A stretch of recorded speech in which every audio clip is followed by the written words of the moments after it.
तो क्या होता है कि भारत नंबर वन प्यारे प्योर था और बाप पहले प्योरिटी स्थापन करते हैं। भारत नंबर वन क्या था? प्योर था। तो जो फिर आधा कल्प चलती है, तो बच्चों में बच्चे प्योरिटी धारण करते हैं तो वह कब तक चलती है? आधा कल्प तक। तो बरोबर सतयुग में एक धर्म एक राज्य था, फिर डीटी राज्य अब फिर से स्थापन हो रहा है। एक ही राज्य था और एक ही राज्य की स्थापना फिर से बाबा कर रहे हैं। तो ऐसे अच्छे अच्छे स्लोगन बनाकर मनुष्यों को सुजाग करना चाहिए। फिर से डीटी राज्य भाग्य आकर लो। अभी तुम कितना अच्छी रीति समझते हो। सब समझ में आ रहा है ना माता जी? आ रहा है थोड़ा थोड़ा। अच्छा, आज पूरा पूरा भी आ जाएगा। खोल के नहीं समझा रहे ना। समझ नहीं पाते। हाँ जी हाँ जी। हाँ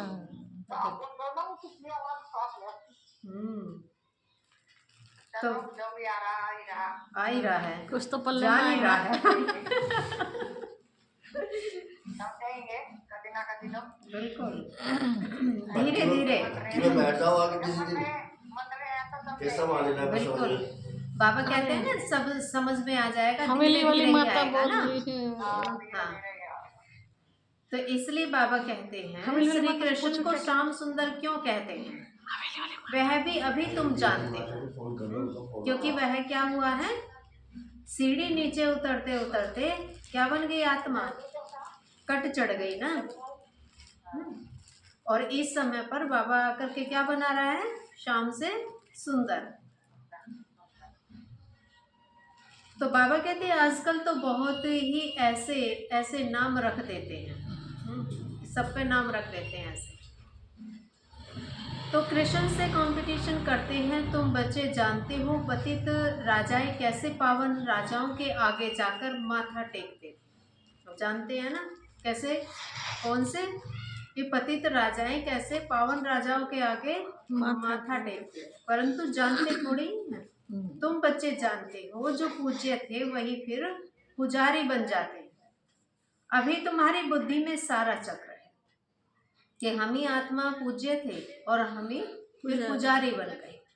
भक्ति मार्ग में अपने ही चित्रों की पूजा करने लगे। तो बाबा कहते परंतु माया सिमरन करने नहीं देती। बाबा कहते हैं अभी तुम्हारी बुद्धि में सारा चक्र है, यह भी याद रहे तो अवस्था बड़ी अच्छी रहे, परंतु माया सिमरन करने नहीं देती है, भुला देती है। सदैव हर्षित अवस्था रहे तो तुमको देवता कहा जाए। लक्ष्मी नारायण का चित्र देख कितना खुश होते हैं। राधे कृष्ण अथवा राम आदि को देख इतना खुश नहीं होते, क्योंकि श्री कृष्ण के लिए शास्त्रों में हंगामे की बातें लिख दी है। तो कितने खुश होते हैं। यही कह दो कि वह बहुत मतलब गोपिकाओं के साथ रास करते थे, तब चेहरे पे खुशी आ जाएगी। और उनको गोपिकाओं को परेशान भी करते थे, खुश हो जाएंगे। माखन चुरा कर के खाते थे तो खुशी की लहर आ जाती है। तो कृष्ण एक छोटा बच्चा था, मुरली सुनाते थे। तो बाबा इसी समय का तो यादगार बता रहा है कि ये क्या है? मुरली। मुरली यही तो मुरली है कि सब काम काज छोड़ करके बच्चे क्या करते हैं? दौड़ दौड़ करके आते हैं और यह ज्ञान की मुरली सुनते हैं। हाँ, ये असली मुरली है।